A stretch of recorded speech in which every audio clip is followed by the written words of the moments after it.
আসসালামু আলাইকুম। আজকে আমরা ডিকশনারি কোডিংয়ের LZW এনকোডিং অ্যালগরিদম নিয়ে আলোচনা করব। তো এসব প্রবলেমে আমাকে সর্বপ্রথমে একটি ইনিশিয়াল ডিকশনারি দেওয়া থাকবে, অর্থাৎ কিছু ক্যারেক্টার্স দেওয়া থাকবে এবং তাদের জন্য যে পার্সপেক্টিভ কোড রয়েছে সেগুলো দেওয়া থাকবে এবং তারপরে আমার একটি ইনপুট স্ট্রিং থাকবে যেগুলো আমাকে এনকোড করতে হবে। ঠিক আছে, তো এর জন্য আমার প্রথমে 3টি কলামের প্রয়োজন। তো সর্বপ্রথম হলো আউটপুট, তারপরে হলো একটি থাকবে কোড নামক কলাম এবং থাকবে স্ট্রিং। এই 3টি কলামের কাজকে আমরা একটু পরেই বুঝতে পারবো। আউটপুটে থাকবে হলো আমাদের এনকোড করার পরে যে রেজাল্টটা থাকবে সেটি, আর স্ট্রিংয়ে তো ক্যারেক্টার্সগুলো থাকবে।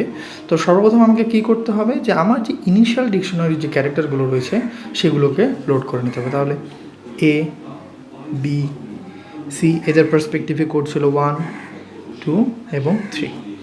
এখন আমার যে নতুন ক্যারেক্টারগুলো যদি আমি পাই, অর্থাৎ ইনিশিয়াল ডিকশনারি বাদ দিয়ে নতুন ক্যারেক্টারগুলো যদি পাই, তো সেখানে আমি কি করব যে তাদের জন্য নতুন কোডগুলো অ্যাসাইন করব এই কোড কলামে। ঠিক আছে, এবং তাদের অরিজিনগুলো আমি আউটপুট কলামে লিখব। ঠিক আছে, আচ্ছা, তা অরিজিনগুলো কি সেগুলো আমরা এক্সাম্পল দেখলে বুঝতে পারবো। তো এই LZW অ্যালগরিদমটি 2টি করে ক্যারেক্টার নিয়ে কাজ করে থাকে। তো সর্বপ্রথম আমি এখান থেকে 2টো ক্যারেক্টার নিলাম, সে এবি। ঠিক আছে, তো আমি এখানে লিখলাম এবি। এবি কি আমার আগে কোথাও রয়েছিল? না, এবি কোথাও আগে ছিল না। তাহলে আমি এবির জন্য নতুন করে অ্যাসাইন করলাম 4। আচ্ছা, এই এবিটা আসলে কোত্থেকে এসেছে? আমি যদি এই শুধুমাত্র বি ক্যারেক্টারটা বাদ দিই তাহলে আমি বুঝতে পারবো যে এবি ক্যারেক্টারটি এসেছে এ থেকে, তাই না? তাহলে এর কোড কত ছিল? এর কোড ছিল 1, অর্থাৎ আমি বলতে পারি এবির অরিজিন কোথা থেকে আসছে? এ থেকে। তাহলে এর কোড কত? আমি লিখে দিলাম আউটপুটে 1। আচ্ছা, এখন পরবর্তীতে আমি কয়টা করে ক্যারেক্টার নিব? অ্যাটলিস্ট আমাকে 2টা করে ক্যারেক্টার এনকোড করতে হবে। তো আমার শুরুটা হবে এর আগের স্টেপে আমি যেই স্ট্রিংটি নিয়েছিলাম, অর্থাৎ এবি নিয়েছিলাম, তার লাস্ট ক্যারেক্টার থেকে। তার লাস্ট ক্যারেক্টার কি? এখানে রয়েছে বি। তাহলে আমি এখানে বি থেকে আগে 2টো ক্যারেক্টার নিয়ে দেখব। তাহলে বিএ কি আমার আগে কোথাও রয়েছে? না, নাই। তাহলে আমি এখানে লিখলাম বিএ। তাহলে বি এর জন্য আলাদা একটা কোড অ্যাসাইন করলাম 5, তাই না? আচ্ছা, এখন এই বিএটার অরিজিন থেকে, মানে আমি বি থেকে বিএতে আসছি। তাহলে বি এর কোড কোনটি?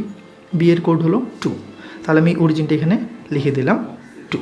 আচ্ছা, সেম প্রসেস যে আমি কী করবো, যে লাস্ট যে স্ট্রিংটা নিয়েছিলাম তার লাস্ট ক্যারেক্টার থেকে শুরু করবো।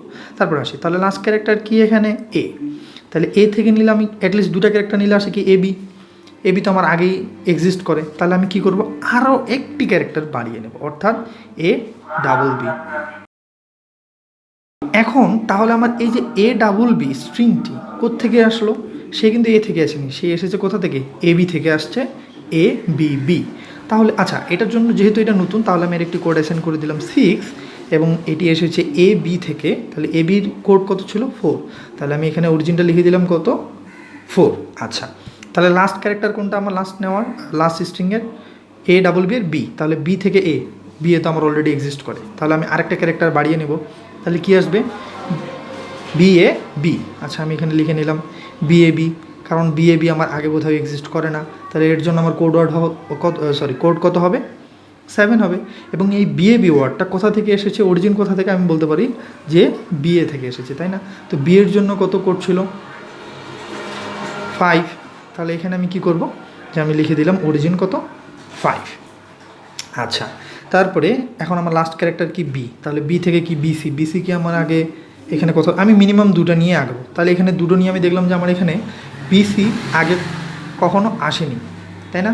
বিসি আমার আগে কখনো আসেনি। তাহলে বিসির জন্য আমি নতুন কোড দিয়ে দিলাম 8।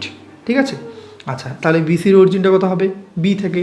তাহলে বি এর কোড কত ছিল? 2। তাহলে আমি এখানে লিখে দেব 2।